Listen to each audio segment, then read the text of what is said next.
I've always dreamt of making a career out of bikes. Like when I was a child, I just watched racing, and whoever was winning, I wanted to be that person. And you know, I couldn't get my head around like they actually get paid to ride their bike and they ride their bike every day. Like that was just crazy to me.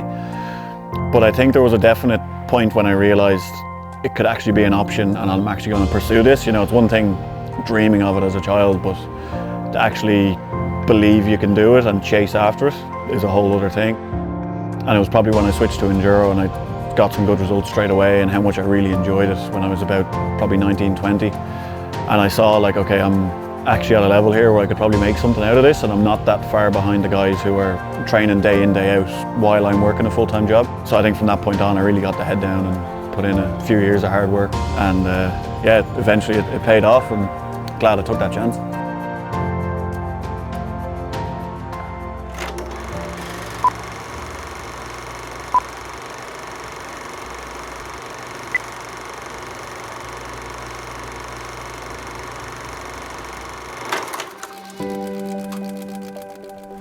What have we got here, Stan?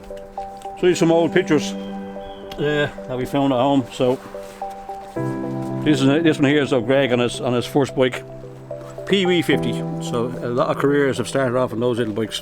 So that's taking instruction from his granddad, telling him how, I presume the hand suggests that it's flat out all the way. So the only way to be. Yes, my roots in Ireland, I guess a lot of it would be family related. Like for me, when I was born pretty much on a bike.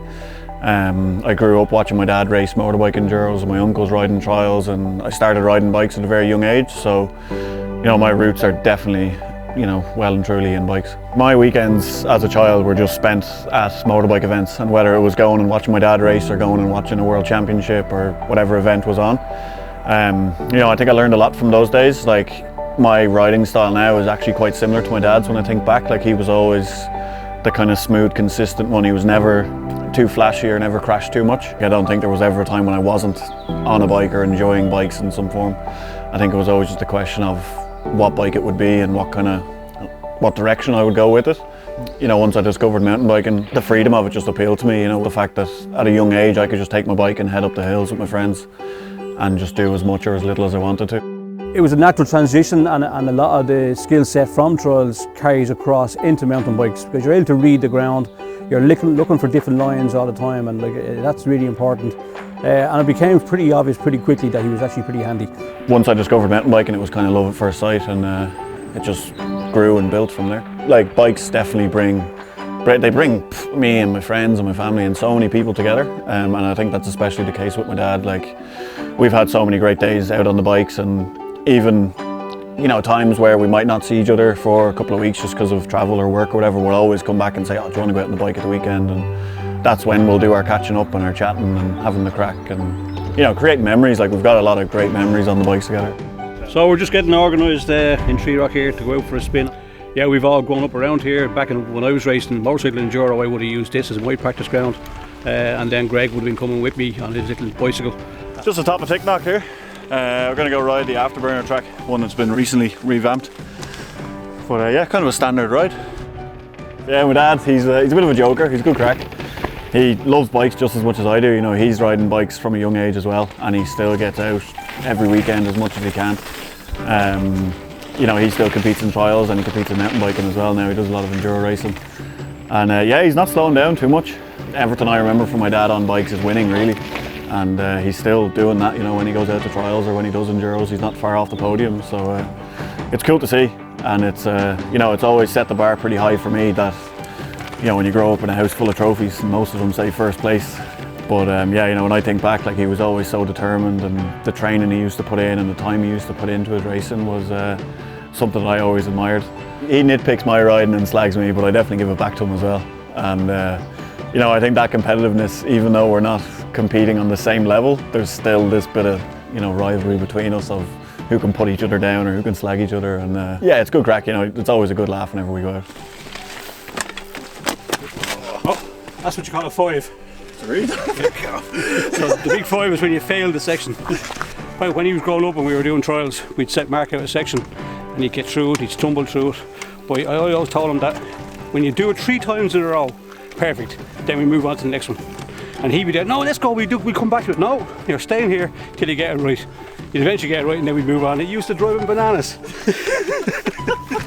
I don't want to do it. that rule of threes it gives me nightmares when I think about it. The amount of times when I was a kid and you'd spend an hour trying to get up a hill or a rock or something and he'd finally get it. And he's just like, nah, you should do it 2 more times. Yeah, so if we're out together now, the banter must be fairly good crack all the same. When we go out on the trials bikes is where we have the most fun because it's non-competitive really. Yeah, it's great fun to get out with your son, obviously, be able to have such a shared passion for the same type of sport.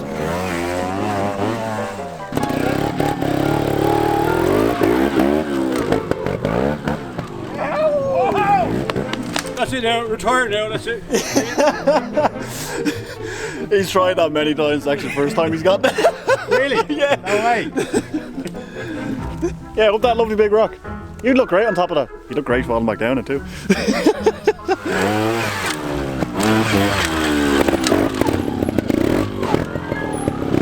Yeah, so he rode up that rock. He didn't actually clean it. And now he's kind of hiding away. Did you get up that? Of course I get up it. Did you clean it?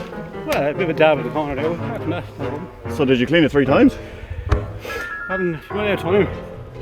I heard that's a bit of a rule. Well, I'm the older one, I'm only coaching you. That doesn't apply to me. Coach me how to make excuses. Making them for long enough. When I think of, showing people how nice Ireland is, like it's just such beautiful scenery. Yeah, it's one of the nicest places in the world, if you ask me, really.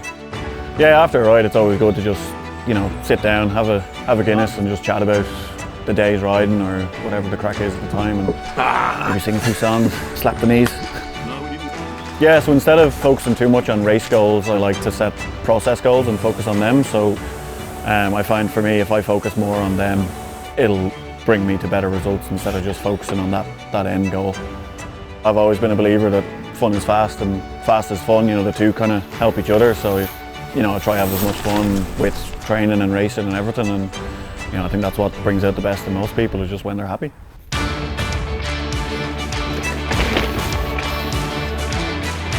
There's a lot goes on in the mind of a racer, but it needs to be just ready to focus purely on the race and be prepared to really ride above your limits and take the risks and go as fast as possible.